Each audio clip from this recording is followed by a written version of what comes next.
For over 100 years, every major map of Africa showed a massive mountain range running across the interior, the Kong Mountains, stretching nearly 1,000 miles from west to east. There was only one problem. It didn't exist. No mountains, no foothills, nothing. Just relatively flat terrain. And before you think, well, that was the 1800s, we're smarter now. We're making the exact same mistakes today, just a lot faster. So how did a fictional mountain range end up on maps used by explorers, governments, and geographers for over a century? And why did no one question it?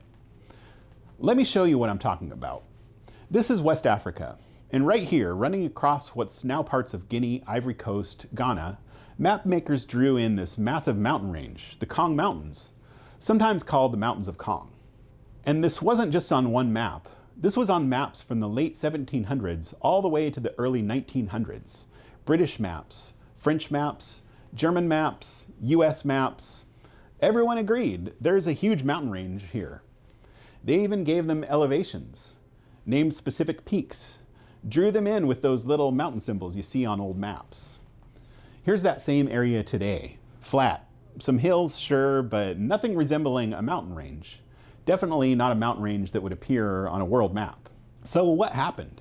How does a mountain range that doesn't exist end up on every map for over 100 years? It starts in 1798 with a British explorer named Mungo Park. Park was exploring the interior of West Africa, trying to map the Niger River. He never actually saw these mountains himself, but he had heard stories from local people about mountains to the south, mountains near a place called Kong. Now, here's where it gets interesting. Park made notes about these rumored mountains, but he made it clear. He was reporting secondhand information. He didn't verify it himself. But when the cartographers back in Europe got Park's reports, they went ahead and drew them in as fact, as verified geography. And here's the thing about map making in the 1800s. It was expensive, really expensive. You didn't send expeditions to verify every detail. So what did map makers do? They copied each other. One reputable map shows the Kong Mountains, well, they must be real. So you put them on your map too. And the next cartographer sees two maps with the Kong Mountains, so now they're definitely real, and on and on. It's like a game of telephone, except the stakes are actual geography. But here's what made this particular error spread so quickly: the timing. The Kong Mountains appeared on maps right when printing technology was exploding, the late 1700s and early 1800s. This was the era when printing became faster and cheaper than ever before. Before this, maps were far more rare, handmade, and expensive, with limited distribution. But now, lithography, steam-powered presses. Suddenly, you could reproduce maps by the thousands, which sounds great, right? More maps means more access to information. Except, when you can reproduce something thousands of times overnight, errors spread just as fast as facts. One prestigious atlas prints the Kong Mountains. That gets copied, printed, and distributed across Europe in months. Those copies get used as sources for new maps, which get printed and distributed even faster.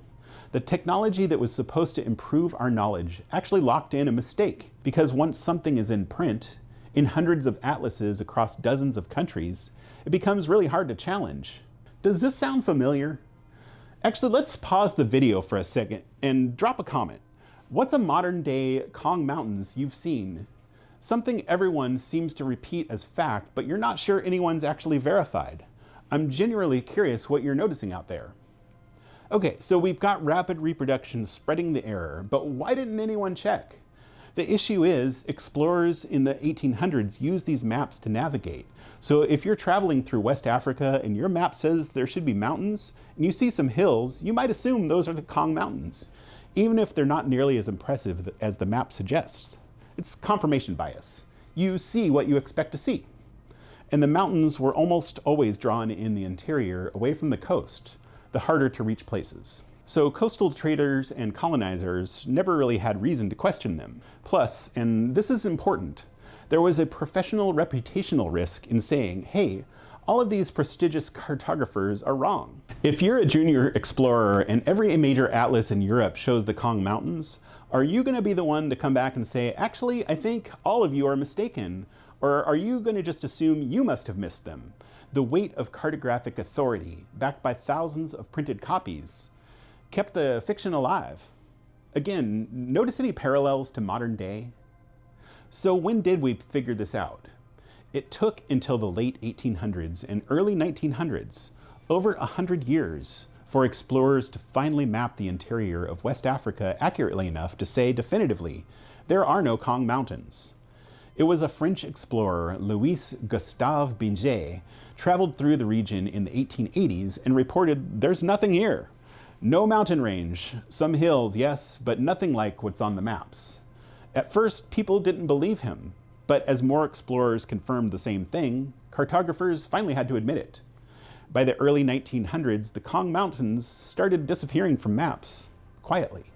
No big announcement, they just stopped being there. 100 years of cartographic fiction erased, but only because people finally went there and verified for themselves. Okay, so why am I really telling you this story? Because we're all living through the exact same thing right now, just faster. Think about it. In the 1800s, printing presses could spread a false claim across the world in months. Today, social media does this in seconds. Someone posts something that sounds authoritative. Then it gets shared and shared again and again.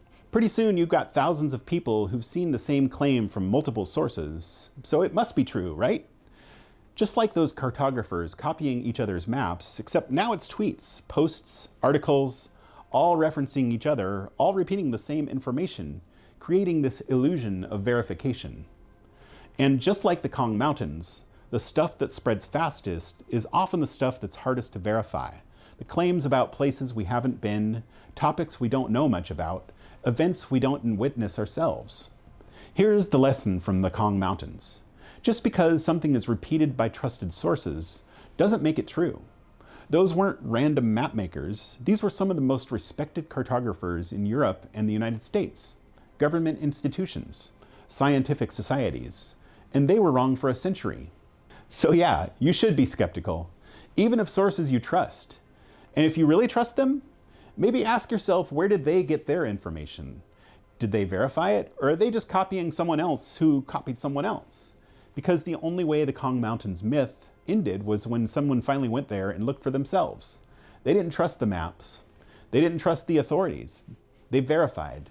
That's what it takes, not just trusting information because it's widespread or because it comes from someone respectable, actually checking, actually questioning. The Kong Mountains taught us that 100 years ago, and we're still learning it today. Remember to double check your sources. Speaking of sources, if you're ever in need of a source for high-quality, fact-checked wall maps, be sure to bookmark our website, worldmapsonline.com. I'll leave a link in the description below. Thanks for watching.